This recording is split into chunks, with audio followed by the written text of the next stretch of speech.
lọ. Mercy that is greater than Ó your yá kó lè mọ́ ẹ lẹ́sẹ̀kẹsẹ̀. it will cleave to you immediately. Gbogbo àdánù àti òfò Every wastage and throwing away tó o ti ṣe sẹ́yìn. that you have experienced in the past, Àmì ńlá mẹ́ta náà dà. with your 3 loud amen, A dá ìkólọ rẹ padà lórí ẹ̀. captivity is restored. Today, At your door, every power that has placed barriers of forgetfulness upon your life, agbára tó gbé ìgbẹ́gidínà ìgbàgbé lórí ayé rẹ. in the name of Jesus, Lórúkọ Jésù. such power shall not see the light of another day. Irú agbára bẹ́ẹ̀ kò ní rí ìmọ́lẹ̀ ọjọ́ tuntun.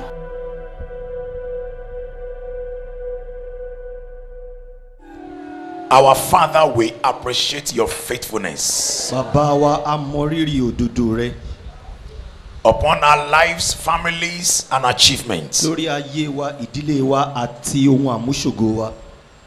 We thank you because our day is not a wasted day. A dúpẹ́ pé a ò fi àwọn ọjọ́ wa ṣòfò. That 2016 is not a wasted year. Pé ọdún 2016 kì í ṣe ọdún òfò. That our coming to your presence every Tuesdays on the mountain, every Thursdays here is not a waste. Pé gbogbo wíwá sí orí òkè àti sí ìlú Èkó ń bí láti ṣètò kì í ṣe fún òfò. We thank you for your A dúpẹ́ presence. fún ìwàláàyè rẹ. Lord, as your people say Bí amen, àwọn ènìyàn rẹ ṣe ń ṣàmì Olúwa. this morning there shall be restoration. Ìdápadàbọ̀sípò yóò wà. Also this morning I decree by the mandate of my prophetic office Láàárọ̀ yìí mo sọ tẹ́lẹ̀ nípa àṣẹ tí mo gbà ní ipò wòlíì. as your people say 3 amen. Bí àwọn ènìyàn rẹ ṣe ń ṣàmì mẹ́ta. Today there shall be divine visitation. Lónìí àbẹ̀wò àtòkè wa yóò wà. And also this day, Àti pé lónìí if there is anything strange that is in anybody's body, tó bá ní ohun àlejò kan ní àgọ́ ara ẹnikẹ́ni, be it in the blood, be it in the heart, bóyá nínú ẹ̀jẹ̀ tàbí nínú ọkàn be it in the brain, tàbí nínú ọpọlọ be it in the tàbí bones, nínú egungun, in the name of Jesus, lórúkọ Jésù, as they hear my bí voice, wọ́n ṣe ń gbọ́ ohùn mi, they will disappear. wọ́n máa pòórá. Lord, in this meeting this morning, Olúwa nínú ìpàgọ́ ìlú you yìí, will designate an angel ó máa yan áńgẹ́lì to kan visit a man here, láti bẹ ẹnìkan to wò visit sí, a woman láti here. bẹ obìnrin kan wò, Lord, and it shall become a testimony yóò sì di ẹ̀rí for those who are still coming on their way. fún àwọn tó ṣì ń bọ̀ You lọ́nà. will bring them here. Ó máa mú wọn And débi. oh Lord, before 12 o'clock, Àti wípé kí aago 12 ọ̀sán as tó your lù, people jump up and say amen, ènìyàn ṣe ń fò sókè they tó ń will receive ṣàmì. one good news. Wọ́n máa rí ìròyìn ayọ̀ kan gbà. In the name of Jesus, I pray. Lórúkọ Jésù ni mo gbàdúrà. Please open your eyes. Ẹ jọ̀ọ́ ẹ jẹ́ a la ojú wa. As you are still standing, Níbi tí a dúró sí, open your Bible ẹ jẹ́ a ṣí Bíbélì wa to Psalm 90, sínú ìwé orin Dáfídì Ori 90, 90 verse 12. ẹsẹ̀ 12. I want to give this message to celebrate my wife. Mo fẹ́ ṣe ìdánilẹ́kọ̀ọ́ yìí láti ṣe ayẹyẹ fún ìyàwó mi. It is a birthday message. Ó jẹ́ ìdánilẹ́kọ̀ọ́ fún ayẹyẹ ọjọ́ ìbí. And also it is a dedicated message for all the May celebrants. Ó tún jẹ́ ọ̀rọ̀ tí a ṣàyàn fún àwọn tó ń ṣàjọyọ̀ nínú oṣù May. And to everybody who have celebrated their birthdays and those who are still going to celebrate their birthdays Àti on this gbogbo àwọn èèyàn tó mountain. ti ṣọjọ́ ìbí àti tí wọ́n tún máa ṣe lórí òkè yìí. Psalm 90 verse 12. Orin Dáfídì 90 ẹsẹ̀ 12. Are you reading for me? So teach us to number our days, So teach us to number our days, that we may apply our heart that we may apply our hearts unto wisdom. unto wisdom. Can you read again for me, sir?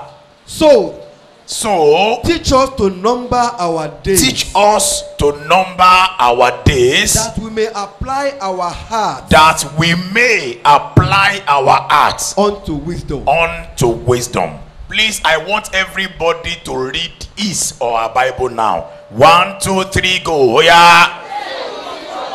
Kọ́ wa láti máa ka iye ọjọ́ wa kí a lè máa fi ọkàn wa sí ipa ọgbọ́n. Ṣe lè rush ẹ̀ bí ọmọ primary school. Mo fẹ́ kẹ́ ẹ kà bí ọmọ secondary school nísìn. Oya. Kọ́ wa láti máa ka iye ọjọ́ wa. Fi ọkàn wa sí ipa ọgbọ́n. Praise the Lord. Ẹ̀yin Olúwa lógo. want everybody in this meeting this morning to be attentive to this message. mo fẹ́ kí gbogbo èèyàn tó wà nínú ìpàgọ́ yìí lónìí kí wọ́n tẹ́tí sí ìdánilẹ́kọ̀ọ́ yìí. And I also want you to learn mo dẹ̀ fẹ́ kí a kẹ́kọ̀ọ́ from what I'm about to teach you. nínú ohun tí mo fẹ́ kọ́ wa. And I'm also going to pray for you mo dẹ̀ máa gbàdúrà fún wa bákan náà. so that everything I am going to teach you today kí ohun gbogbo tí mo máa kọ́ wa lónìí can bear fruit kó lè so èso in your life. nínú ayé wa. I want you to repeat after me. Can you say wisdom? ẹ sọ tẹ̀lé mi ẹ sọ pé ọgbọ́n. Say it again. Wisdom. Can you say it louder? Wisdom. Can the men say wisdom? Wisdom. Psalm 90 is a psalm written by Moses. Psalm 90 ó jẹ́ psalm tí Mósè kọ.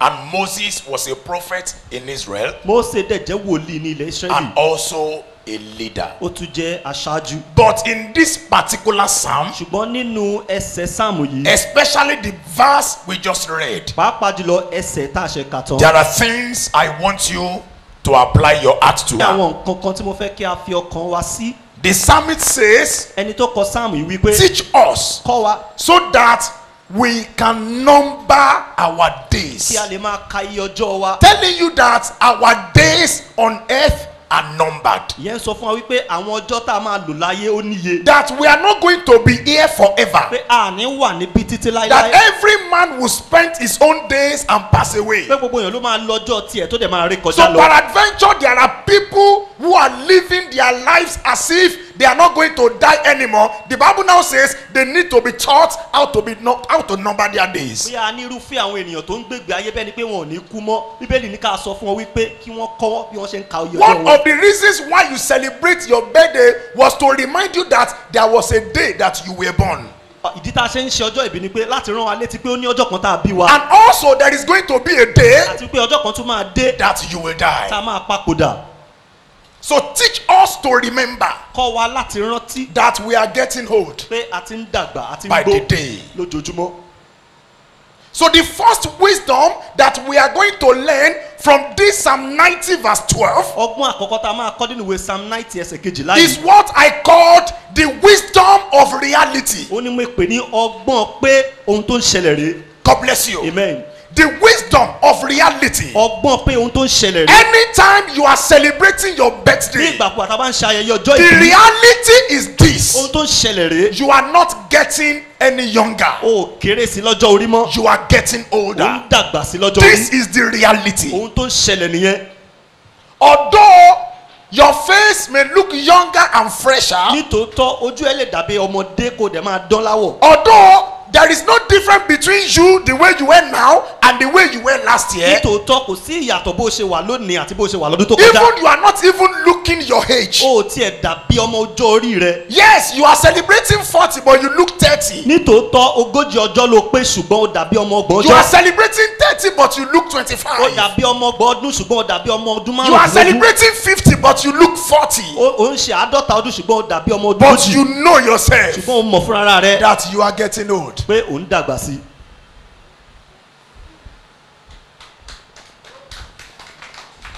So wisdom of reality tells you ọgbọ́n ohun tó ń ṣẹlẹ̀ ń sọ fún ọ pé that this is what is happening to you. ohun tó ń ṣẹlẹ̀ sí ọ rèé. Sister, mama, brother, sista broda àti àwọn màmá. you are moving closer to your grave. ó ń súnmọ́ isà àti ibojì rẹ.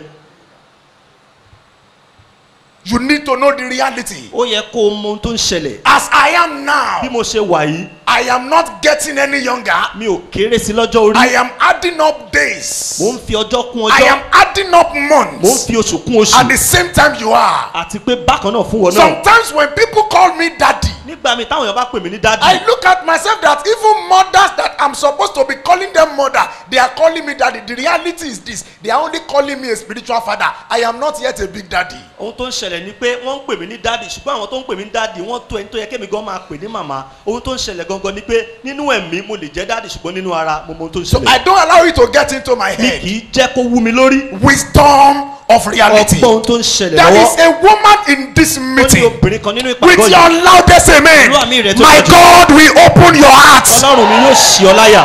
My God will open your heart ọlọ́run yóò ṣí àyà to rẹ realize the reality. láti mọ ohun tó ń ṣẹlẹ̀. One day, Do you know a man called David? ṣé ẹ mọ̀ ẹni tó ń jẹ́ dáfídì? He was a man that stood before Goliath ó jẹ́ ènìyàn tó dúró níwájú goliath with just a stone pẹ̀lú òkúta and kan a sling. àti ohun tó And kánnakánná. Goliath fell before him. goliath sì ṣubú níwájú ẹ̀. This was a man who fought many battles eléyìí jẹ́ ẹni tó ja ọ̀pọ̀lọpọ̀ ogun in ní Israel. israeli. But this man never realizes that he was getting older. ṣùgbọ́n arákùnrin yóò mọ̀ pé òun ti ń dàgbà sí. In the book of 2 Samuel chapter 21 verse 17, ìwé samuel kejì orí kọkànlélógún ẹsẹ̀ when you kẹtàlélógún. start from verse 16, alábẹ̀ láti ẹsẹ̀ kẹrìndínlógún. they were going to war. wọ́n ń lọ sójú ogun. And this man called David, arákùnrin tá a pè ní when he dáfídì has become old nígbà tó ti dògbó and tán he refuses to understand that he is old, tó dẹ̀ kọ̀ láti ní òye pé òun ti gbó. he went and fight a battle with them. ó lọ láti bá wọn ja ogun. And he was standing before one of the sons of Goliath. ó dẹ̀ dúró níwájú ìkan lára àwọn ọmọ gòláyàtì. And that one was about to strike him. ìyẹn dẹ̀ dúró láti gbé ìdálé. And David could not do anything. dáfídì ò lè lè ṣe ohunkóhun. Are you reading for me? And Ishbi-Benob, Yes. which was of the sons of the giant, Which was one of the sons of the giants. the weight of whose spear Continue reading. weighed 300 shekels Continue reading. of brass in weight. Of brass in weight. He being guarded With with a new sword, a new sword. thought to have slain He David. wanted to kill David. But Abishai, Abishai, the son of Zeruiah, the son of Zeruiah, succored him and and smote the Philistine, killed the Philistine. killed him.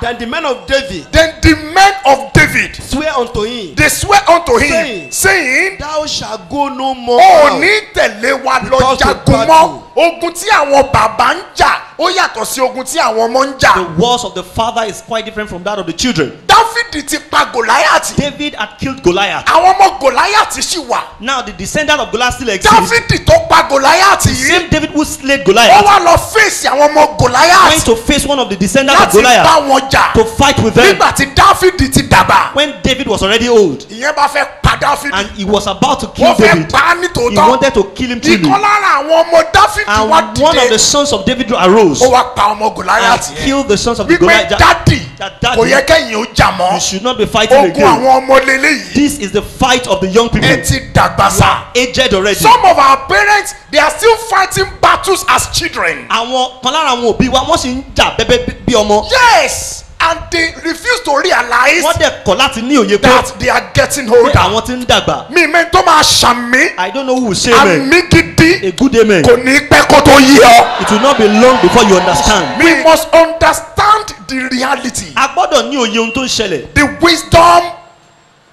to realize ọgbọ́n láti mọ that you are no longer a child. pé a kì í ṣọmọdé mọ́. In the book of Joshua chapter 13 verse 1, nínú ìwé joshua orí kẹtàlá ẹsẹ̀ kínní. Joshua became old joshua náà dàgbà ó dògbó. and he wanted to claim more land. ó dẹ̀ fẹ́ gba ilẹ̀ sí i. But the Lord said to him, ṣùgbọ́n olúwa sọ fún wípé Joshua, joshua you have become an old man. ó ti di àgbàlagbà. You cannot fight again. o ò lè jà mọ́. Are you reading for me? Now Joshua Joshua was old was and old, striking in years. striking in years. And the Lord said unto him, And the Lord said to him, Thou art old man, thou art an old man, and stricken in years, stricken in years, and there remaineth yet and very much there land, remaineth yet yet very much land very much land to be possessed. to be possessed.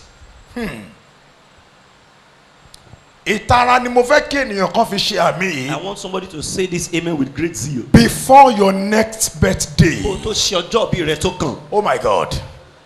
Mi ì mọ ẹni tí ó máa ṣàmì gidi, àṣẹ wòlíì ni.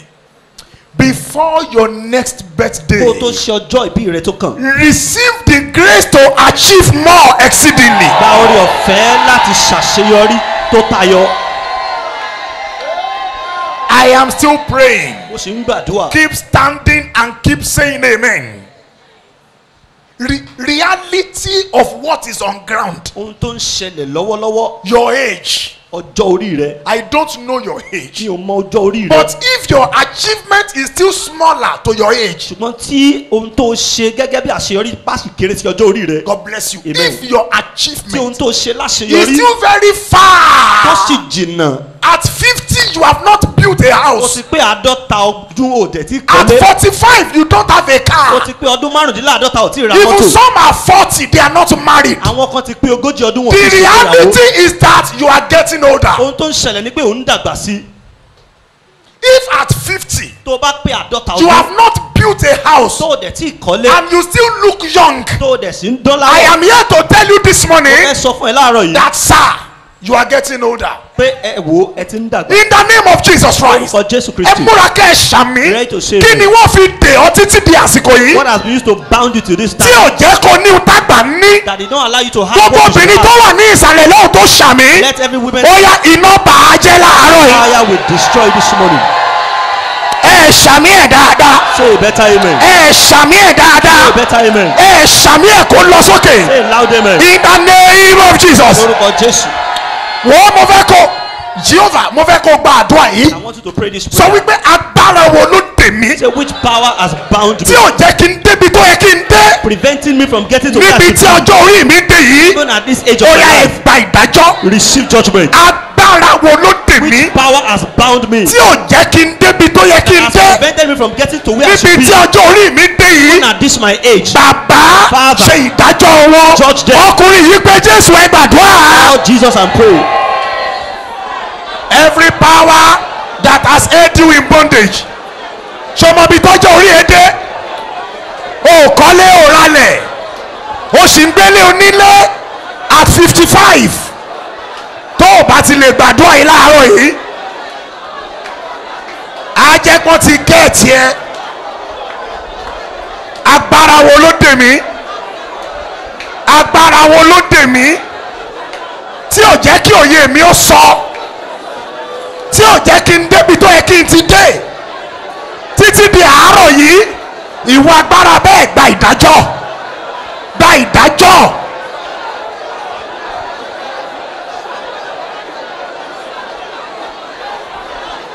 Continue to pray. Continue to pray.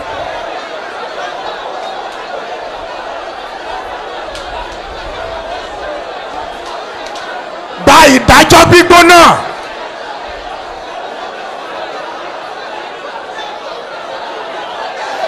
Continue to pray. Continue to pray. Remember that you are getting older. The reality must dawn on you. Maybe you don't know.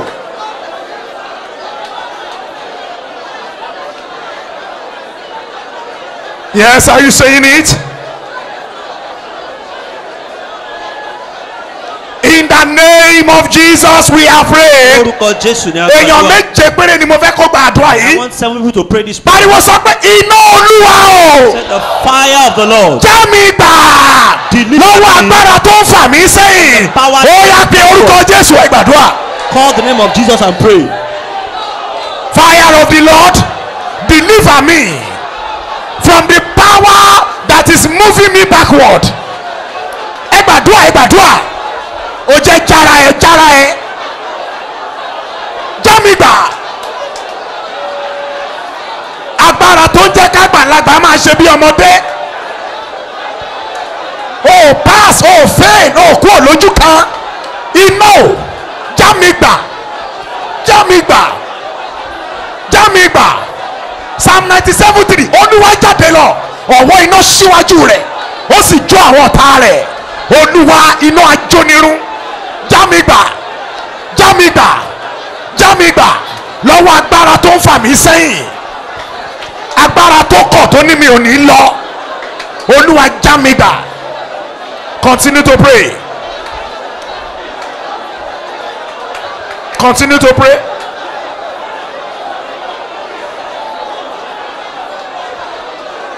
Yes, Lord. For in the name of Jesus we are prayed. Ní orúkọ ńlá Jésù ni a Lọ́wọ́ gbàdúrà. ọ̀tún ẹ̀ sókè kó o ṣàmì Raise your gidi. right hand and say a very good amen. Lónìí lónìí bí mo ṣe ń sọ yìí. Today as I'm saying it, May 26. on the May 26th, Àmì láàrẹ̀ dà. with your Ó loud yá o amen, bọ́ lọ́wọ́ ogun ayé. you are free. O bọ́ lọ́wọ́ ogun adánidúró. You are set free from stagnation. O ṣàmì ẹ̀ dáadáa. Say a better amen. O bọ́ lọ́wọ́ ogun adánipadà. You are set free from retrogression. O bọ́ bọ́ lọ́wọ́ ogun afiniṣẹ̀sín. You are set free from reproach. In the name of Jesus. Orúkọ Jésù. Obìnrin tó ṣàmì jù. The Ó one yá with the loudest amen. lọ máa lákòójọ. Go and gather together. Lọ ṣàṣeyọrí. Go and succeed. Lọ ṣe rere. Go and prosper. Ó yá lọ ra ilẹ̀ yẹn. Go and buy that Lọ land. kọ́lé Go yẹn. and build that Èyí house. tó o ti ń kọ́ lọ́wọ́ lọ parí ẹ̀. That which you are building, go and finish it. O ò tún ní jẹ gbèsè mọ́. You will not be in debt. Èyí tó o jẹ bàbá sọ. That's your debt. God will Ẹ pay you. ṣàmì tó bẹ̀rẹ̀ kẹ̀tẹ̀. Ọ̀nà rẹ̀ là lónìí. You have a breakthrough today. Ọ̀nà rẹ̀ là lọ́sẹ̀ yìí. Pray to this. Ó là lóṣù yìí. Pray to this. Kọjá lọ sí ibi gíga. Go to the high place. Come on, can you shout I receive it? Pariwo mo gbà á.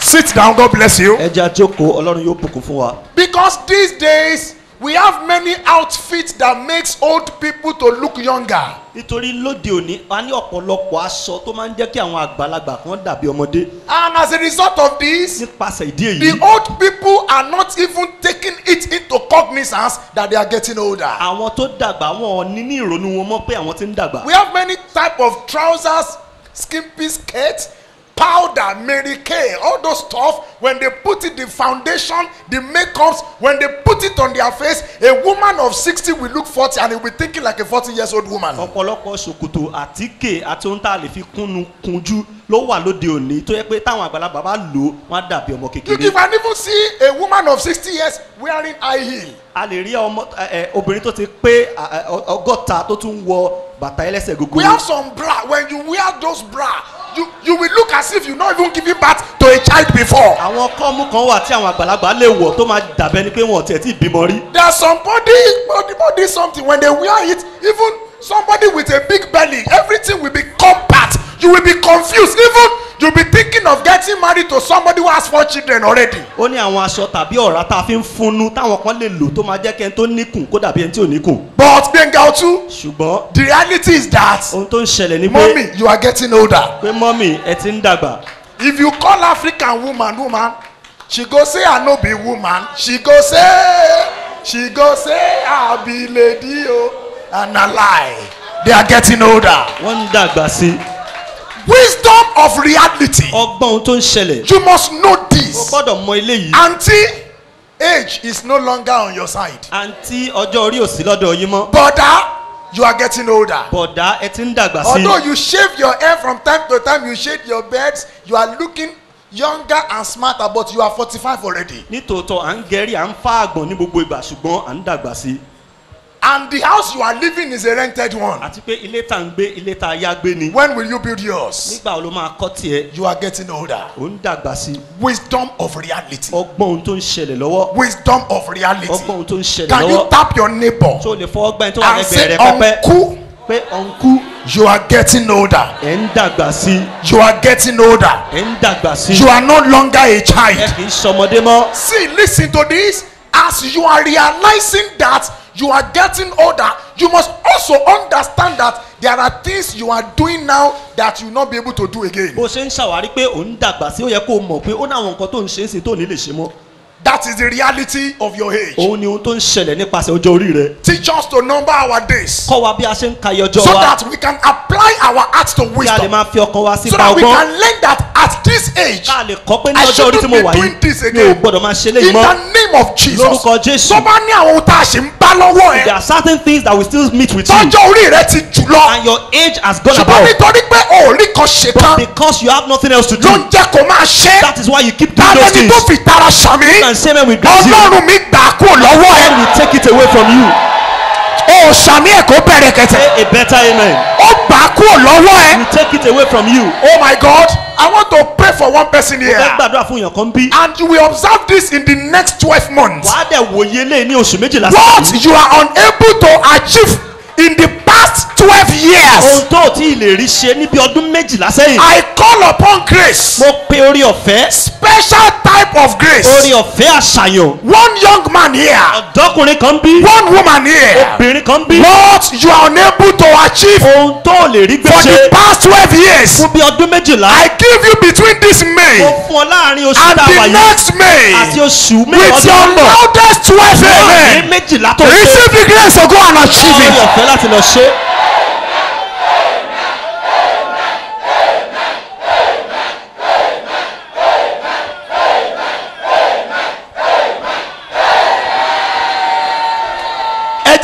gbàdúrà yìí. Let us pray this prayer. Olúwa Oh Lord, ṣàánú ọjọ́ orí mi have mercy on my age, níbi tí mo dàgbà dé yìí. even at this state of my life. Ẹgbọ́n tí mo fẹ́ sọ àbí? Ṣé kí ni ṣàánú Have ọjọ́ orí mercy mi on my age, níbi tí ọjọ́ orí mi even at this state, níbi tí mo dàgbà dé. even at this. Ṣàánú ọjọ́ orí mi Have mercy on my age, níbi tí mo dàgbà dé. at this age of my life. Fúnra ẹ láyè ṣe bí ẹni tó fẹ́ jà. Give yourself a space as if you want to fight. Dí màlẹ́kà yìí mú kó gbàdúrà. Hold on to that angel and Are pray. you ready to pray now? So ṣetán àti. Pariwo sọ pé Jésù. Jesus, Ẹ pé bí ẹ tó dá a mọ̀. Ẹ pé bí Bákólómì o. Ṣàánú ọjọ́ orí mi. have mercy on my age. Níbi tí mo dàgbà dé yìí. Ó yá ẹ gbàdúrà sókè. Pray aloud. Oh Lord, have mercy on my age. Olúwa ṣàánú ọjọ́ orí As mi. old as I am. Ní ipò tí mo wà yìí. Ẹ gbàdúrà. Ṣàánú ọjọ́ orí mi o. Have mercy on my age. Continue to pray. Máa tẹ̀síwájú nínú. Ṣàánú ọjọ́ orí mi. Have mercy on my Kó age. tó di pé mi ò ní lè ṣe wàhálà mọ́. Before I will not be able to struggle Ṣàánú again. ọjọ́ orí mi. Have mercy on my age. Má jẹ́ máa bá báyìí lọ. Let me not continue this way. Ṣàánú ọjọ́ orí Have mi. mercy on my age. Ọlọ́run Mósè Orímọládé. God of Moses Ọlọ́run Olúwa. Ọ̀ṣọ́fà. The God of Oshofa. Ọlọ́run Ayọ̀ Babalọ́lá. Ayọ̀ Babalọ́lá. Ọlọ́run Ẹ̀kúnọlá The God Davis. of Ẹ̀kúnọlá Davis. Ṣàánú ọjọ́ orí mi. Have mercy on my Níbi age. tí mo dàgbà dé. Even at this stage of my Níbi tí life. mo dàgbà dé At yìí. this age of my Kò yẹ life. kí n tún jẹ gbèsè mọ́. I should not be indebted again. Níbi tí mo dàgbà dé yìí. At this age of my Kò life. yẹ kí n máa gbélé onílé. I should not be a tenant. Níbi tí mo dàgbà At dé. this age of my life. Níbi tí mo dàgbà At this dé. age of my Kò life. yẹ kí n tún tọrọ jẹ. I should not be begging. Níbi tí mo dàgbà dé. At this age of my life. Níbi tí mo dàgbà dé At yìí. this age of my Kò life. yẹ kí n máa yá owó. I should not be borrowing Kí n money tó ṣòwò. before I do Níbi tí business. mo dàgbà dé yìí. This age of my life. Ṣàánú ọjọ́ orí mi. Have mercy on my Ọmọbìnrin yìí gbàdúrà. You, this woman, pray. Ayé rẹ nílò àánú. Your life needs mercy. Ìgbéyàwó rẹ nílò Your àánú. marriage needs mercy. Níbi tí mo dàgbà dé yìí. This age of my Kò yẹ life. kí n ṣì wà lábẹ́ àwọn òbí mi. I should not still be under my Bàbá parents. dìde nítorí ọ̀rọ̀ mi. God arise because of me. Olúwa mi yóò dìde nínú ògo rẹ̀. Amúnú mi dùn, ayígbá mi padà sí rere. Àwọ̀ mi láṣọ ògo, á bọ́ aṣọ ẹ̀gàn kúrò. Olúwa mi yóò dìde nítorí tèmi. Oh, continue to pray. Ṣàánú ọjọ́ orí mi níbi tí mo dàgbà dé.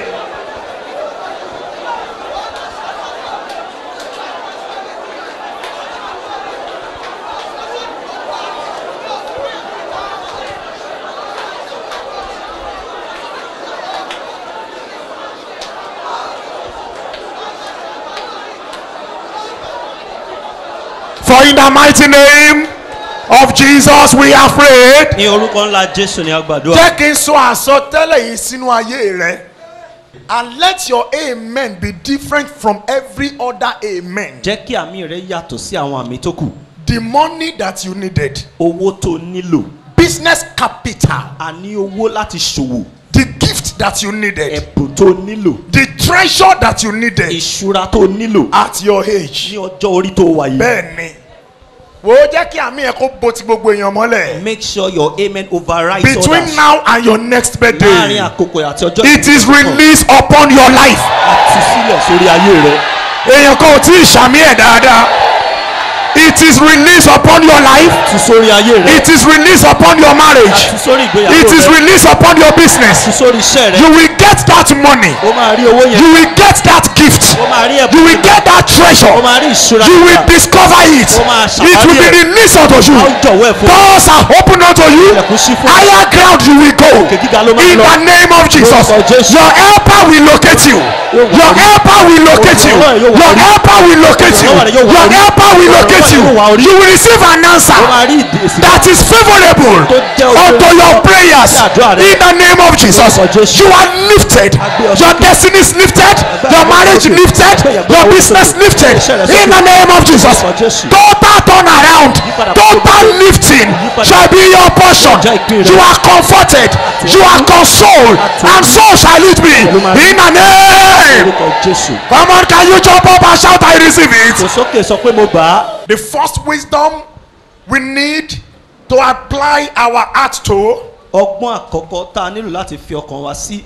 is the wisdom of reality. òun ni ọgbọ́n ohun tó ń ṣẹlẹ̀. Teach us kọ́ wa to number our láti days ka iye ọjọ́ wa so that we can apply our hearts ká lè máa fi ọkàn wa to wisdom. sípasẹ̀ So the ọgbọ́n. first wisdom ọgbọ́n àkọ́kọ́ is the wisdom of reality. òun ni ọgbọ́n ohun tó ń ṣẹlẹ̀. That is the reality. òun ni ohun tó ń ṣẹlẹ̀.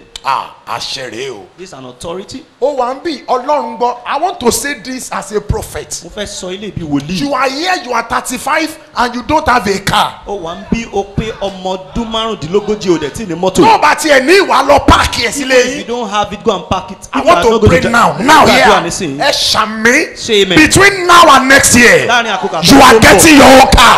ó máa ní mọ́tò tiẹ̀. amen. By grace and by favor. pa orí ọ̀fẹ́ àti ojú rere. amen. The next thing to apply our hearts to. ohun tó kàn láti fi ọkàn wa sí. Everybody listen to me. ẹ jẹ́ kí gbogbo èèyàn gbọ́. After you have gotten the wisdom of reality, lẹ́yìn ìgbà tá a bá ti ní ọgbọ́n ohun tó ń ṣẹlẹ̀. the next is the wisdom of what to do next. ohun tó kàn ní ọgbọ́n ohun tó kàn láti ṣe. The wisdom ọgbọ́n of what to do ohun next. tó kàn láti ṣe. At every stage of one's ní life, gbogbo ìpele nínú ayé ènìyàn. there are always something to do. ó máa ń ní nǹkan kan tá a gbọ́dọ̀ ṣe. Do you apply your heart to this wisdom? ṣé à ń fi ọkàn wa sí ọgbọ́n Have bí? you been thinking about this? ṣé a ti ń ronú nípa nǹkan That bí? after this pé time, lẹ́yìn ìgbà yìí wá. what am I going to do kí next? ni máa tún ṣe tó kàn. Now you are pregnant. nísìn oyún ló gbé What síkù. do you want to do next? kí ló kàn tó fẹ́ ṣe. Now you just have a child. nísìn o ṣẹ̀ bímọ. What do you want to do next? kí ló kàn tó fẹ́ ṣe. Now you just graduated. nísìn o ṣẹ̀ kẹ́kọ̀ọ́ What do gbòòrò. you want to do next? kí ló kàn tó fẹ́ ṣe. Now you are celebrating 25. nísìn o ń ṣọjọ́ ìbí. You are ọdún celebrating 30. lọ́gbọ̀n o ń ṣe ọgbọ̀n. What are you going to do kí next? ló kàn tó fẹ́ Do ṣe. you want to remain the same way you were last year, this year, and next year? tó fẹ́ wà bó ṣe wà lọ́dún tó kọjá There lọ́dún is àti lọ́dún tó kọ̀. always something to do next. ó ní nǹkan kan tó kàn I láti ṣe. decree upon your ó life. pàṣẹ sórí ayé My rẹ. God will empower you to do what is next to do. ọlọ́run yóò rọ ọ lágbára láti ṣe ohun tó kàn láti ṣe. One of the major problems facing this generation is the inability to know and to do what to do next. ohun ìkan lára àwọn ìṣòro tó kọjú ìran tá a wà yìí ni pé ọgbọ́n àti mọ ohun tó kàn láti ṣe àti ìgbésẹ̀ tó kàn láti Some gbé. people don't have a job, but the phone they are using is 75,000. àwọn kan wọn ò níṣẹ́ ṣùgbọ́n fóònù tó ń gbé lọ́wọ́ 75,000 naira ni. And they don't think that they can start a business with 50,000 and be successful in wọn life. dẹ̀ ronú pé àwọn lè bẹ̀rẹ̀ iṣẹ́ 50,000 naira káwọn dẹ̀ ṣe eré They ní ayé can yìí. start making soap, liquid soap. wọ́n lè máa ṣe ọṣẹ. They can start making Izal, wọ́n lè máa ṣe àìsà. and they will make it in life. wọ́n á dẹ̀ ṣe eré láyé. But they are still carrying their CV to Zenith Bank, to Union Bank, to UBA, to First Bank, to Diamond Bank, to Bank PHB, and now they are still jobless. wọ́n dẹ̀ ń gbé páálí kiri lọ sí iléeṣẹ́ ńláńlá wọ́n dẹ̀ wà láláì níṣẹ́ náà. And he's carrying about 75,000 naira phone. ó dẹ̀ ń gbé fóònù 75,000 naira kiri. Wisdom of what to do next. ọgbọ́n tó kàn láti ṣe. When you are not yet married tó o bá ti and you ṣègbéyàwó are getting small money, tó o dẹ̀ ń rí owó it is kéékèèké not kójọ time to spend money on women. kì í ṣe àkókò láti máa náwó lórí You obìnrin take nìyẹn. care of your parents tọ́jú àwọn òbí rẹ because by the time you are nítorí married, pé tó o bá ti ṣègbéyàwó your tán attention will be shifted. ìgbójúsí rẹ máa yí padà. Wisdom ọgbọ́n of what to do next. òun láti mọ ohun tó kàn. Ẹlòmíì ló ń ṣe táìsì sílé onílé á fọ́ ilẹ̀ á lóhun ò láìkí ẹ̀ á fọ́ ilẹ̀ ilé onílé láńlọ́ọ̀dù ẹ̀ ò ṣe táìsì o olùkọ́wọ́ ẹ̀ra táìsì òun fọ́lẹ̀ òun ṣe táìsì sílé òun ṣe máàpù sára ògiri òun change window in your own house or in another person's some house. people are putting excessive decor in another man's house. I love that excessive decor. The wisdom of what to do next. ọgbọ́n ohun tó kàn láti ṣe. All your gain is 15,000 every month, but your friend is having wedding and he shows aṣọ ẹbí of 45,000 and you are buying it. èrè tó jẹ lóṣù ní 15,000 naira ṣùgbọ́n wọ́n máa ṣe bí 45,000 ó dẹ̀ ń rà. How much are they selling land in your village? èèlò ni wọ́n ń talẹ̀ nílùú tó ti wá. Wisdom ọgbọ́n of what láti to do mọ next. ohun tó kàn láti Gbọ́wọ́ ṣe. sórí ẹ̀ orí ẹ̀ máa pé láàárọ̀ ìgbọ́wọ́ sí. Put your hands Mo on fẹ́ your sọ head. tẹ́lẹ̀ I want to lórúkọ pray. Jésù orí ẹ̀ kó padà bọ̀ sípò. your head will Ẹ reposition. máa ṣàmì ẹ̀ dáadáa. Bẹ̀rẹ̀ sí ní ronú dáadáa. to think straight. Sí gbé síbẹ̀ o. Tomato time kan wá ní pé ibi tẹ́ ẹ̀ ń lọ náà ti ń gbà yín pé òṣùwòlì yín lo mọ́tò ó ń kọ́lé wípé ó ń gbà yín ni kí wọ́n dẹ̀ nímọ̀ pé kò gbà yín iṣẹ́ ọwọ́ mi ni mò ń jẹ àtòrí ọ̀fẹ́ Ọlọ́run mo ń láti kọ́ ẹ ní ohun tó kàn láti ṣe mi ń gbélé onílé o mo ti ń gbénu lé mi sí ó ti tọ́dún mẹ́wàá tí mo ti ń gbénu lé tí ọlọ́run kọ́ fún mi fúnra mi kì í dẹ́ ṣe pé mò ń rówó rẹpẹtẹ nígbà tí mò ń kọ ìsun tèrè ló di odò ńlá ó lè má rí mi kí lo mọ́tò ńlá lámì òfò mi ra mọ́tò rí àwọn tí mo gbàdúrà fún tádùn àwọn gbà náà ra mọ́tò fún mi wọ́n lè máa bú ẹ níbi tó ti ń tajà pé ibi tẹ́ ń kówó lọ ó ń dán ń ra mọ́tò meanwhile mò ń kọ́ ìwọ lò tí ìgbà ó dẹ̀ máa gbọ́ láàárọ̀ yìí ó máa gbọ́ láàárọ̀ yìí lọ́wọ́ sórí yẹn dáadáa Put your hands- orí rẹ̀ kó padà bọ̀ síbò Your head will be positioned. ó sàmì ẹ̀kọ́ bẹ̀rẹ̀ kẹtẹ̀ Say better ó amen. sàmì ẹ̀kọ́ sọ́ra Say loud amen. orí ẹ̀ máa pé Your head will be ó ní hùwà bí ọ̀tẹ̀ mọ́ You will not act ó ní ṣe bí òmùgọ̀ You will not ó act yá as a fool. gbàgbọ́ ọlọ́run Receive the word lọ́ máa of ṣe ohun God. tó kàn ẹ ṣàmì ẹ ṣàmì To the next lọ́ thing. máa ṣe ohun tó kàn Go and do the next lọ́ máa ṣe èyí tó kàn Go and do the next lọ́ ṣe èyí tó kàn Go and do the next lọ́ thing. ṣàṣeyọrí Go and lọ́ prosper. ṣàṣeyọrí o Succeed. lọ́ ṣàṣeyọrí o Succeed. lọ́ ṣàṣeyọrí Succeed. ó yá bọ́ nínú ìdè Be bọ́ free nínú from ìdè bondage, free from bọ́ lọ́wọ́ ogun free from in the war. name of Jesus Lórúkọ Jésù. iyè rẹ kó sọ Your- iyè rẹ kó là. Mind is revived.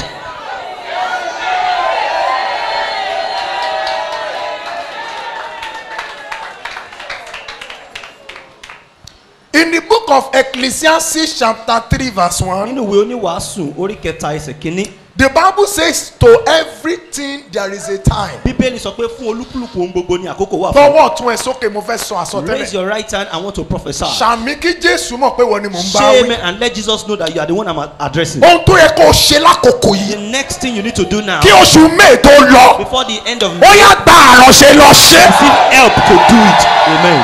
Gba àránṣẹ́ láti lọ ṣe. Help to go and do it. Oṣù yóò ní lọ kó o tó ṣe. This month will not go. Oṣù yìí náà ni wàá ṣe. We do it this month. Lóṣù yìí wàá tẹ́gbẹ́, This month wàá ju ẹgbẹ́ will lọ, be greater than your people. wàá rí rere ṣe. You will prosper. Ọwọ́ tó nà sókè And you have yìí ó fi lé foundation ní to ẹ lay your foundation. ó fi gba kọ́kọ́rọ́ ilé To tuntun receive the key of ó fi house. gba visa ẹ To receive your ẹ ṣàmì tó bẹ̀rẹ̀ Say kẹsẹ̀ better amen. in the name of Jesus. Lórúkọ Jésù.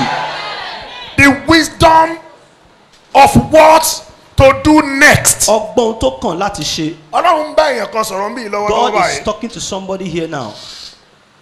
After you have known the reality Lẹ́yìn ìgbà tó ti mọ ohun tó ń ṣẹlẹ̀ that this is my age, pé ọjọ́ orí mi rèé. I'm living in a rented Mo house. ń gbélé àyágbé. Simple. Then what are you going to do next? Pé kí dẹ̀ ló kàn tó Is fẹ́ it going to ṣe? be prayer? Ṣé àdúrà ni? Is it going to be going to the mountain to spend 3 days and bá Ọlọ́run fà pé bàbá something must change? Ṣé ó máa ná ẹ pé go to the mountain and pray pé kí nǹkan ṣẹlẹ̀? How many times have you take your time to go to the mountain on a particular issue kó takú ti Ọlọ́run níbẹ̀ orí òkèrè ó bò tí o jìnnà pẹ̀lú 500 naira wá débẹ̀? It's just Have you 700 naira. taken your time that Lord I want to fast for 3 days Ṣé o ti lo àkókò rẹ pé Olúwa mo fẹ́ gbàwẹ̀ fọjọ́ mẹ́ta? and be in the presence of the Lord Kí n dẹ̀ wà níwájú rẹ to know what to do next? láti mọ ohun tó kàn And láti if ṣe. you have known what to do next, Tó bá dẹ̀ ti mọ ohun tó kàn láti have ṣe. you gone to the mountain to talk to God? Ṣé o ti lọ sórí òkè láti bá Ọlọ́run sọ̀rọ̀? Lord, empower me Olúwa ró mi lágbára to do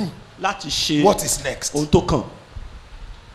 Some of you are supposed to have been married 5 years ago, Àwọn kan yẹ kán ti ṣègbéyàwó níbi ọdún márùn-ún sẹ́yìn. but you are waiting until the situation gets better. Ṣùgbọ́n wọ́n ń dúró dìgbà tí ohun gbogbo máa tẹ́jú. But economy is crashing now. Ṣùgbọ́n ètò ọrọ̀ ajé tún ń dojúrú When are sí. you going to get married? Nígbà wo ló máa ṣègbéyàwó? Some of you, some years back, you are supposed to have gone back to school to pursue your education, but you are running after your boyfriend. Àwọn kan yẹ kán ti padà sí ilé ìwé níbi ọdún márùn-ún sẹ́yìn ṣùgbọ́n wọ́n ń lé àwọn ọ̀rẹ́ ọkùnrin kiri. What to do Kí ló kàn tó kàn? next?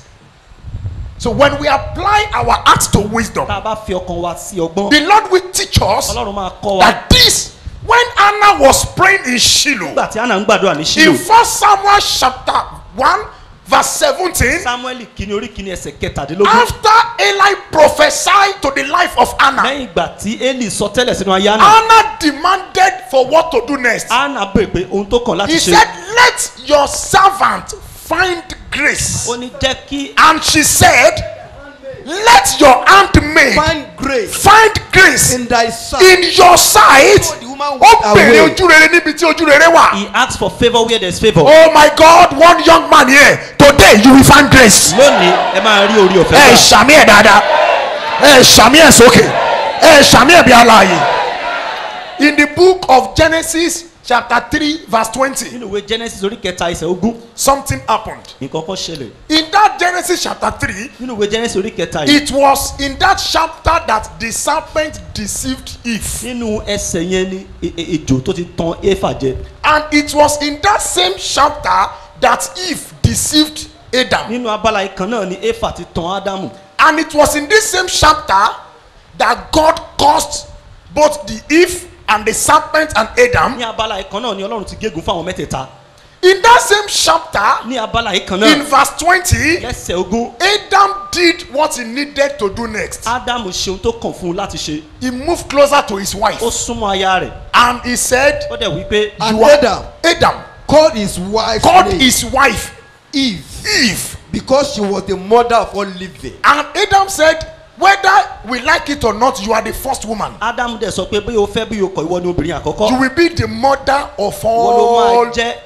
ìyá gbogbo Now listen to this. ohun alààyè gbogbo. Immediately in verse 21, ní ẹsẹ̀ tó kàn the Lord did what he needed to do ọlọ́run next. ṣe ohun tó yẹ kó ṣe He covered them with a coat of Unto skin. ó Adam, fi aṣọ awọ bò wọ́n He did not allow them to go out kò naked. jẹ́ kán jáde ní ìhòhò Adam did what he needed to do next. ádámù ṣe ohun tó kàn láti ṣe And God also did his own part. ọlọ́run náà ṣe pa tiẹ̀ Do your part. ṣe pa tiẹ̀ For God to do his part. kí ọlọ́run lè ṣe pa tiẹ̀ I want to do my part mo now. fẹ́ ṣe pa tèmi To the báyìí life of somebody sínú ayé ẹnìkan on the ground floor. ní ìsàlẹ̀ And I want that person to do his own part mo dẹ̀ fẹ́ kẹ́ni ẹ̀ ṣe pa tiẹ̀ by saying amen. nípa ṣíṣe Is that person here?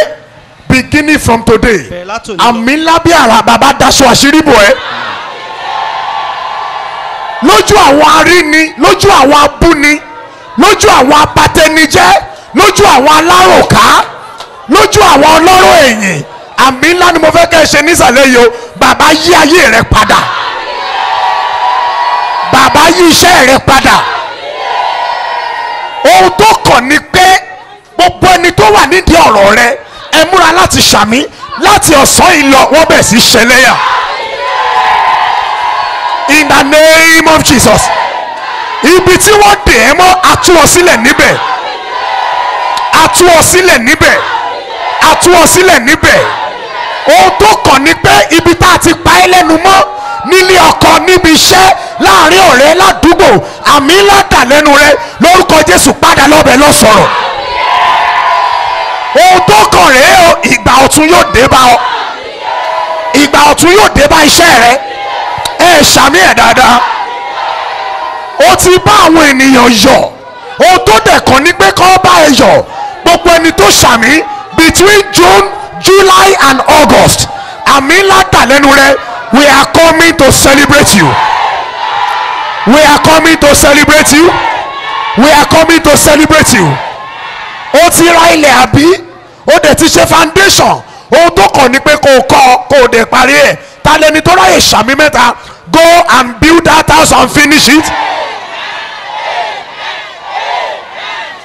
Let us be seated. I'm still talking to you. ẹ jẹ́ àjókòó mo ṣe ń bá wa sọ̀rọ̀ The wisdom of what to do next. ọgbọ́n ohun tó kàn láti ṣe As you are seated now, bí a ṣe jókòó I yìí want you to start to think about it. mo fẹ́ kó bẹ̀rẹ̀ sí ronú sí What is the next thing kí ni ohun tó kàn láti that I ṣe need to do tí ó yẹ kí n ṣe in my life? nínú ayé mi Your life must not stop where you are. ayé rẹ ò gbọdọ̀ dúró níbi tó There wà must be continuity ìtẹ̀síwájú gbọdọ̀ to wà your life. sí ayé rẹ There must be continuity ìtẹ̀síwájú to gbọdọ̀ your wà business. nínú iṣẹ́ tó If ṣe you have one shop, tó o bá ní ṣọ́ọ̀bù kan do you want to remain in that shop? tó o fẹ́ dá wà nínú ṣọ́ọ̀bù If you rẹ build just one tó o house, bá kọ́lé kan do you want to remain tó o there? fẹ́ dá wà ń bẹ̀ There is always something that is ó next. ní nǹkan kan tó sáà máa ń wà But the problem is this. ṣùgbọ́n ìṣòro rẹ̀ Moving from one level to the other is always difficult. láti lọ láti ìpele kan sí míì ó máa ń nira But in the name of Jesus, Lórúkọ I Jésù. want to pray for one woman here. Bàbá fún obìnrin kan bí Shami Ebiara, Amen like thunder. it will be easy for you to go to the next ó level. rọrùn fún ọ láti lọ ìpele tó kàn I prayed again as a prophet. gbàdúrà lẹ́ẹ̀kan síbi wòlíì Gbogbo ìgbésẹ̀ tó fẹ́ gbé every step you want to tó take dẹ̀ wá ní ẹ́ lára and it's difficult for you tó yáwó tí ò ṣeé ṣe you borrowed and it's still ó gba difficult àwẹ̀ kò bọ́ sí fasted is still impossible àṣẹ wòlíì jáde the báyìí authority of the bí prophet àmì ẹ̀ bá lè ju ti gbogbo you ènìyàn can say the loudest of it látòní lọ From today, ó bẹ̀ sí ṣe é ṣe fún ọ. it will be possible for you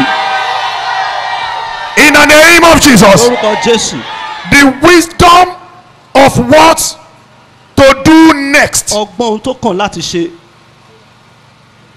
In the book of Genesis chapter 26 verse 19. nínú ìwé Genesis orí kẹrìndínlọ́gbọ̀n ẹsẹ̀ kọkàndínlógún. As Isaac was having one achievement bí Isaac ṣe ń ṣe àṣeyọrí kan and they are struggling with him, tí wọ́n dẹ̀ ń bá jìjàkadì he was pẹ̀lú ẹ̀ moving to the next ó ń one. lọ sí ìkejì He was moving to the next ó ń one. lọ sí ìtókàn. Even when Isaac got to Rehoboth, nígbà tí Isaac dé Rehoboth he made a statement. ó pe gbólóhùn He kan. said, "This is where the Lord has made room for ó ní us, níbí ni Ọlọ́run ti fàyè and gbà we wá shall prosper in this àwa land." yóò sì ṣeré ní The ilẹ̀ náà. Bible says, Bíbélì wípé after a while, lẹ́yìn ìgbà he díẹ̀ moved again ó tún rìn síwájú to lọ Bathsheba. sí Bíáṣébà He did not stop kò dúró at Rehoboth. Rehoboth. He moved again ó tún rìn to síwájú Bathsheba. lọ sí Bíáṣébà. Talẹ́ni tó ṣàmì, Who can say amen? agbára wo ló dá idó Which power has made you tó lò pregnant? ní jù báyìí lọ? Say you should not be greater Tó than níbi this. tó dé yẹn náà ni kò dúró sí. Say you should stay where you Ẹ are. ṣàmì dáadáa. Amen. Ó yá ikú pa á lóru èní. You are destroyed. Ọba tó fi ẹ̀mí Fáráò ṣòfò. The God that wasted the life of Pharaoh. God bless you. Lóru ọjọ́ tí àwọn ọmọ Ísírẹ́lì jáde In the same night that the children of Israel came out, ní oṣù àkọ́kà tó jẹ́ oṣù Ábíbù. in the first month, which is month of Abib, Gbogbo ẹ̀dá tó ṣàmì ní ìgbàgbọ́ everyone who yìí. says amen is Àmì shooting. gidi ni A o. very good amen. Lóru èní mọ́jú This ọ̀la. night stroke tomorrow. Gbogbo agbára tó ní kó o dúró jẹ́ Every power that says you should be stagnant, síbi tó o dé. where you have gotten Wípé to, ìran bàbá rẹ̀ ò jù bẹ́ẹ̀ lọ. that your fathers didn't Irú go beyond agbára this. bẹ́ẹ̀ That power, lóru èní this night, ẹ̀mí mímọ́ aṣá the apá. Holy Spirit will slaughter it. In the name of Jesus. Or Jesus. And amen. A better amen. Let us be seated. Ẹ jẹ́ kí a jókòó. As we are growing Bí a ṣe ń dàgbà, and we are understanding the fact that we are aging, a dẹ̀ ní òye pé a ti ń dàgbà sí. we need the wisdom of what to do A next. nílò ọgbọ́n ohun tó kàn láti ṣe. Place your right hand on your head. Bí ọwọ́ ọ̀tún rẹ lé orí rẹ. Can you say Father? Ṣé o lè sọ pé bàbá? Say it louder. You are not talking. Move me Tì mí to the next lọ level. sí ìpele tó kàn. Place your right hand on your head. Can you say Jesus? Sọ pé Jésù, By your grace and by your power, nípa orí ọ̀fẹ́ àti agbára rẹ, move my life. mú ayé mi lọ síwájú. Move my marriage. Mú ìgbéyàwó mi lọ síwájú. Move my business Mú iṣẹ́ mi lọ síwájú. to the next level. Lọ sí ìpele tó kàn. Ẹni yóò sọ̀rọ̀ dáadáa. Mo sọ tẹ́lẹ̀ síta gbangba yìí. I prophesy to these people here. Apá bíi tí ayé rẹ̀ takú sí. At the junction that your life is stagnant Tó wá ń pò yìí lójú kan. and you are merry-go-rounding on the spot. Lójú kan náà ló ti ń pò yìí. You are merry-go-rounding on the spot. Láti 2013. From 2013, Bẹ́ẹ̀ lórí ní 2014. you are still the same in Bẹ́ẹ̀ 2014. lórí lọ́dún tó kọjá. The same way Ó last dẹ̀ year. tún ṣì wà bẹ́ẹ̀ And you are lénìí. seeing that same status this Nípa year. májẹ̀mú tó ń ṣiṣẹ́ lọ́wọ́lọ́wọ́. Covenant working presently. Bí mo ṣe ń sọ yìí, As I'm declaring it, ayé rẹ̀ gba ìyípadà. your life will receive a turnaround. O ṣàmì ẹ̀ kí n gbọ́ dáadáa. Iṣẹ́ rẹ̀ gba ìyípadà. Work will receive a turnaround. In the name of Jesus. Lord Jesus. And amen. And amen. Amen. And amen. Amen. And amen. Amen. In the name of Jesus. Lórúkọ Jésù. Let me tell you what is going to happen next. Ẹ jẹ́ n sọ ohun tó máa ṣẹlẹ̀ tó kàn And I fún want yín. somebody to shout if you believe in Ẹ̀kẹ́ it. kan pariwo. We are coming to your house to celebrate you. À ń wá sílé rẹ láti ṣàjọyọ̀ rẹ. Are you saying amen to that? I am coming to your house. O ti ń bínú pé mi ìwà mọ́lé ẹ látijọ́ yìí. Before December, ìyanu tó máa jẹ́ kí n mọ́lé ẹ, ìwọ tó ṣàmì yóò ṣẹlẹ̀ sí ọ. Yóò ṣẹlẹ̀ sí àwọn ọmọ rẹ. Yóò ṣẹlẹ̀ sí ọkọ rẹ. Yóò ṣẹlẹ̀ sí ìyàwó rẹ. Come on, can you jump up and shout and receive it? Another wisdom is what I called the wisdom for investment. Ọgbọ́n mìíràn ni ọgbọ́n àti kóye lé nǹkan lórí. The wisdom for investment. Ọgbọ́n àti kówó lé nǹkan lórí. It is not everything you are getting today that you must spend today. Gbogbo ohun téèyàn ń rí lé nìkan lèèyàn gbọ́dọ̀ lò Some lónìí. of us, we are living by the day. Àwa kan à ń gbégbé ayé wa You are lójoojọ́. living your life like Agbero À ń gbégbé ayé bí gbé ayé that agbèrò. spend daily money Táwọn náwó that òjòjọ́. doesn't have mind for the future. Tí wọ́n ní ọgbọ́n fún Some ọjọ́ ọ̀la. of you are eating your future today. Àwọn kan ń jẹ ọjọ́ ọ̀la wọn lónìí. As you are growing up in Bí a ṣe life, ń dàgbà nínú ayé you yìí, need to take care of the future. a nílò láti tọ́jú ọjọ́ ọ̀la. Wisdom for investment. Ọgbọ́n fún ìkówólé nǹkan lórí. Yes, you are not seeing big money. Nítòótọ́ òrówó ńlá We àgbà. that it is little you are getting. Pé kéékèèké ló ń rí. We agreed. See, Agba. Anybody that cannot pay tithe, he can't invest. ẹnikẹ́ni tí ò bá lè sàn dá mẹ́wàá kò lè kówó lé nǹkan Go lórí. and watch. ẹ lọ wò ó. If they cannot discipline tí themselves wọn bá lè kóra wọn ní to ìjánu give some percentage of their money to God, láti yọ díẹ̀ nínú owó wọn fún ọlọ́run investment will be difficult. àti kówó lé nǹkan lórí máa nira. Because it takes discipline and obedience to pay tithe. nítorí pé ìkóra ní ìjánu àti ìgbọràn la fi ń sàn dá mẹ́wàá. And your tithe is a type of investment. àti wípé ìdámẹ́wàá wa ó jẹ́ irúfẹ́ ìkówólé lórí. God bless. When you pay your tó tithe, bá sàn dámẹ́wàá. you are investing into your kingdom account. òun kówó lé ilé ìfowópamọ́ rẹ tó ń bẹ lọ́run. Can you say it again, please? òun kówó sí ilé ìfowópamọ́ rẹ tó When ń bẹ you lọ́run. pay your tithe tó bá to sàn God, dámẹ́wàá rẹ fún ọlọ́run. you are crediting your heavenly account. ohun tó ń ṣe ni pé òun kówó lé ìfowópamọ́ tó wà So when lọ́run. you are broke here, tó o bá lówó ń bí. money will be released there. a ó jọ̀wọ́ owó látòkè wá. You can't be broke here and be broke there. o ò lè má lówó ń bí kó o tún má lówó It is a lókè. disaster. ó jẹ́ ohun tó burú jà. Ìdí tí ọ̀pọ̀lọpọ̀ ṣe máa ń wà tí ò kì í sówó rárá ni The pé reason why go don't have and money at check all. your tithe, you are not jẹ́ ká paying. wo ìdámẹ́wàá wọn kì í san. Our God is a faithful God. ọlọ́run wa jẹ́ ọlọ́run If you olódodo. pay your tithe, he will reward you tó bá back. sàn dámẹ́wàá ó máa san fún ẹ padà. Wisdom ọgbọ́n for investment. láti kówó lé nǹkan lórí. Think about it. ronú sí. Some money you are making today is for the future. àwọn owó kan tá à ń pa lónìí fún ọjọ́ ọ̀la ni. Yes, you can work from 7 a.m. to 7 p.m. today. nítòótọ́ a lè ṣiṣẹ́ láti aago méje àárọ̀ sí aago méje But in the ìrọ̀lẹ́. next 10 years, ṣùgbọ́n ní ọdún mẹ́wàá you sígbà may yìí not be able to do that o again. lè má lè ṣe bẹ́ẹ̀ mọ́. So you need your money to work for o you. nílò kí owó rẹ máa ṣiṣẹ́ fún ẹ nígbà yẹn. Ó máa dáa fún ẹgbẹ́ ìgbà. amen.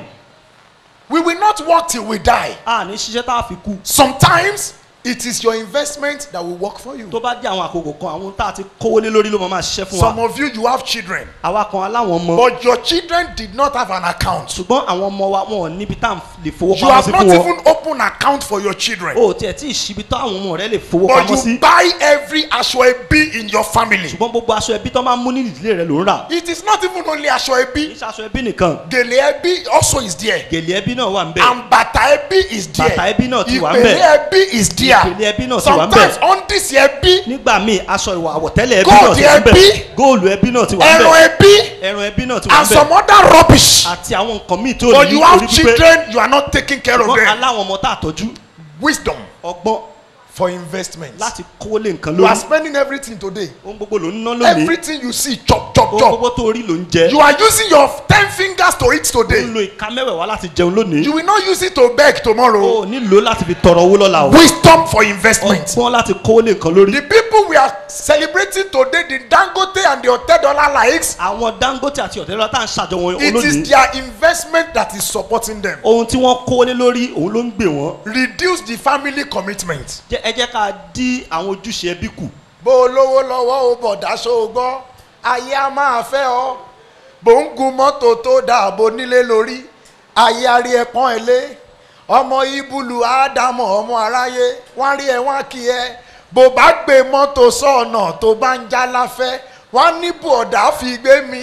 Àfi kó o ṣọ́ ààrẹ kó tẹpá mọ́ṣẹ́, iṣẹ́ la fi ń dẹni. Listen to this. When you give people money, they will collect it from you. tó o bá fáwọn èèyàn lówó wọn á gbà lọ́wọ́ ẹ̀. When you are unable to give them again, tó they o will bá mock tẹ̀ fún you. wọn á gbọ̀n ẹ́. So spend your money in Nówó the rẹ right way. ní ọ̀nà tó tọ́. Dandan kọ́ ni kó wọlé is 35,000. it is not compulsory you wear 35,000 Tó bá naira. wọ Ankara, ó ní 7,000, ó ní 5,000. Tó bá ti gbé style tó dáa, ó wà okay. if you wear a cheap cloth once it's a good style it's okay. Àwọn tí ò rí ẹ lénìí, even those who didn't see wọ́n sì you máa today padà rí ẹ lọ́la. will see you tomorrow. Kò sẹ́ni tó fẹ́ tẹ́ ayé lọ́rùn tó padà tẹ́ra ẹ lọ́rùn. nobody can satisfy the Gbogbo world ẹni and tó bá satisfy fẹ́ tẹ́ ayé himself. lọ́rùn máa ń padà tẹ́ you ni. satisfy people you will be very. Ó ń tajà nínú òòrùn. you sell in the sun Ó ń wéṣì owó ẹ. and you are wasting your money. Oh my God. Táǹbọ̀dé bá wá lé yín bẹ̀ẹ́ ní gọ́fìmẹ̀ntì ò dáa. Ìgbà kì í lọ bí òréré, ayé kì í gùn lọ bí ọ̀pá àbọ̀n. Ohun tó o bá ṣe lénìí ló máa jẹ lọ́la. Gbogbo ẹ̀dá tó ṣàmì ní ìpàgọ́ Everyone yìí. will say Àmì amen. kìíní ni o. Lórúkọ Jésù, wàá rí owó tùjọ. Jesus name you be able to gather money. O ṣàmì ẹ̀ ní ìsinyìí o. amen. Mò ń sọ́ọ̀sì kò ṣàmì o. A time is coming in your life. àkókò kan ń bọ̀ nínú ayé rẹ. As a man, gẹ́gẹ́ bí you ènìyàn. will not be able to sustain the erection o ò ní lè múra lé as mọ́ you used to do. bó o ṣe ń ṣe As tẹ́lẹ̀. a woman, a time is coming in your gẹ́gẹ́ bí life. obìnrin àkókò kan ń bọ̀. Your breast will sag. àwọn èèyàn wa máa A wálẹ̀. time is coming in the àkókò future. kan ń bọ̀ nínú ayé You will wa. not maintain the figure 8. a ní lè ṣe pépé bí But ọmọge mọ́. let your investment maintain you. jẹ́ kí ohun tó kówó lé lórí kó máa tún ọ ṣe. It is not all about this day. kì í ṣe nípa ọjọ́ òní nìkan. It's about the ó future. ní ṣe pẹ̀lú ọjọ́ ọ̀la. Mo fẹ́ parí ẹ̀ síbí. I want to end it here. Mo dẹ̀ fẹ́ kéèyàn kan àmì I want somebody gidi. to say good evening. Ọjọ́ ọ̀la rẹ kò ní mẹ́hẹ̀. Your future will not be wrecked. Obìnrin ló ṣàmì ju àwọn ọkùnrin ọ̀mẹ́nu wá o. Ìwọ náà sọ pé ọjọ́ ọ̀la mi Say my future kò ní will mẹ́hẹ̀. not be wrecked. Gbogbo agbára Every power tó sọ wípé says kí ọjọ́ ọ̀la mi my future kó mẹ́hẹ̀. Any Ó record. yá ẹ gba ìtìjú. Receive- Ó yá ẹ gba ìdààmú. Receive judgment. Ẹ lọ sókun ìgbàgbé. go to the sea of forgetfulness. Sàmì kan sí. Say amen. Sit down.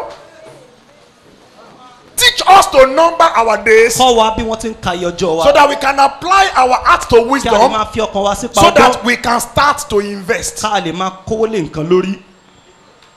Invest in your business. kówó lé iṣẹ́ rẹ As you lórí. are going back to work today, bó ṣe ń padà lọ síṣẹ́ lónìí. think about that business. ronú nípa iṣẹ́ yẹn. How can you do it again báwo ni mo ṣe lè túṣe. in a more acceptable way? nínú ọ̀nà tá a fi tẹ́wọ́ gbà á. Call your old customers. pé àwọn oníbàárà rẹ tó ti Know why lọ. they are not coming. béèrè ìdí tí wọ́n ṣe lọ. Invest in your children. kówó lé àwọn ọmọ rẹ lórí. Invest in your children. kówó lé àwọn ọmọ rẹ Bá mi lórí. pariwo lé ẹ tó wà lẹ́gbẹ̀ẹ́ rẹ. cry and say to your Sọ neighbor. fún pé invest in your pé children. kówó lé àwọn ọmọ rẹ lórí. Ẹ sọ̀rọ̀ dáadáa.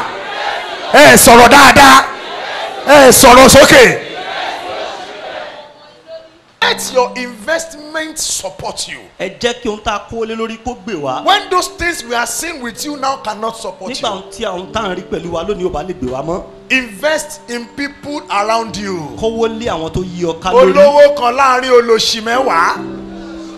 Olòṣì lòun náà.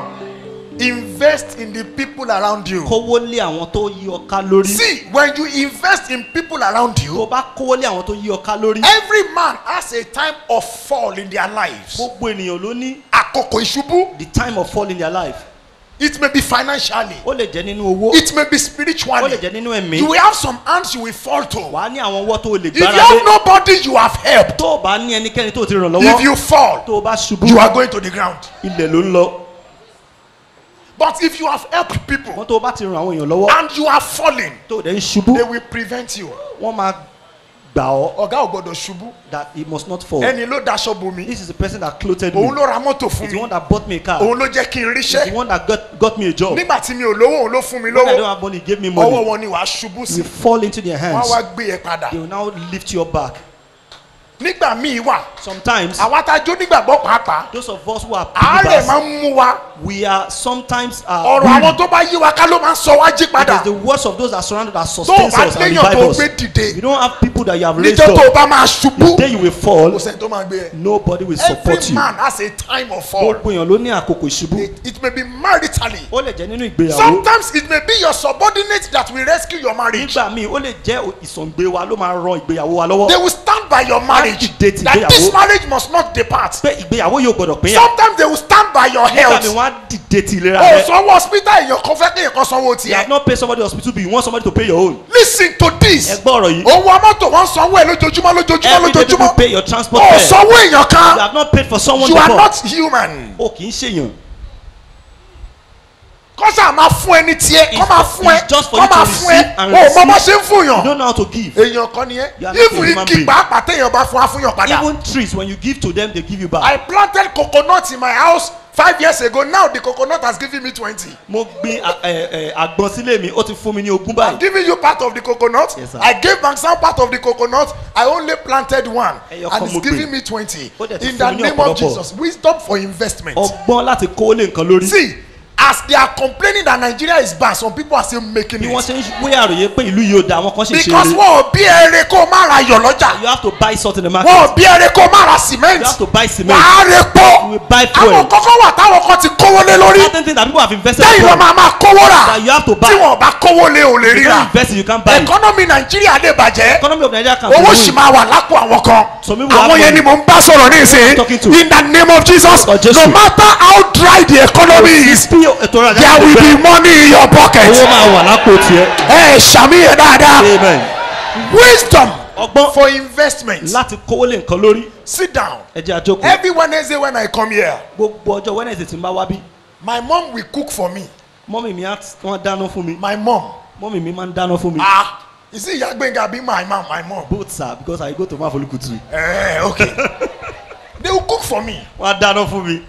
I will eat Màá jẹun in the afternoon, at night, lọ́sàn-án lálẹ́. sometimes on Thursday morning. Nígbà mi ní àárọ̀ Thursday. Oh, ṣagilọ́gbẹ́. You did not, Oh, you tògùrọ̀ didn't lọ́fà. labour, you didn't do Ó anything. gbẹ́nu sókè sí di And you want to ọ̀pẹ. expect reward. Ṣé lásán lọ́pẹ́ ń ro? It doesn't come It easily is like what I that. have given to her Ohun tí mo fún wọn that I'm getting back. ni mò ń gbà padà.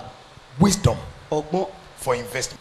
Invest in something that is reasonable. Má fi gbogbo owó ẹ̀jẹ̀ tọ́ kí tán. kówó lé ohun tó nítumọ̀ lórí má fi gbogbo owó jẹ ẹran.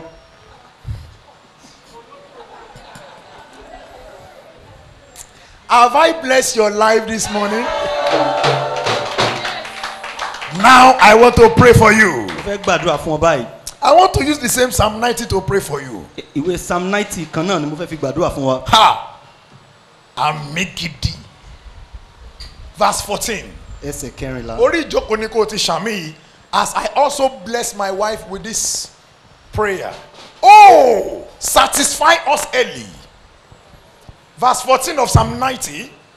Oh, satisfy us early with thy mercy, that we may rejoice and be glad all our days. Ta ló ka Yorùbá ẹ̀ fún mi?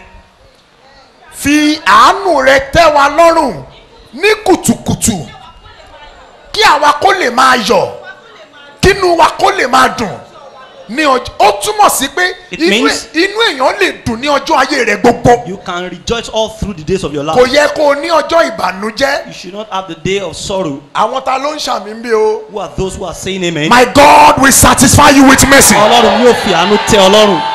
You will be happy all the days of your life. You will not bury your children. You will not die young. Another will not take your place. You will be in good health. In the name of Jesus. When this ministry will be all over the world, you will not be on the wheelchair. In the name of Jesus, my God will satisfy you with his mercy. Gbogbo ẹ̀yin tí ẹ ń ṣàmì náà mo pàṣẹ lórúkọ Jésù. My God will use your husband to honour you. He will use your children to bless you. He will use this ministry to lift you, and it shall be well with you.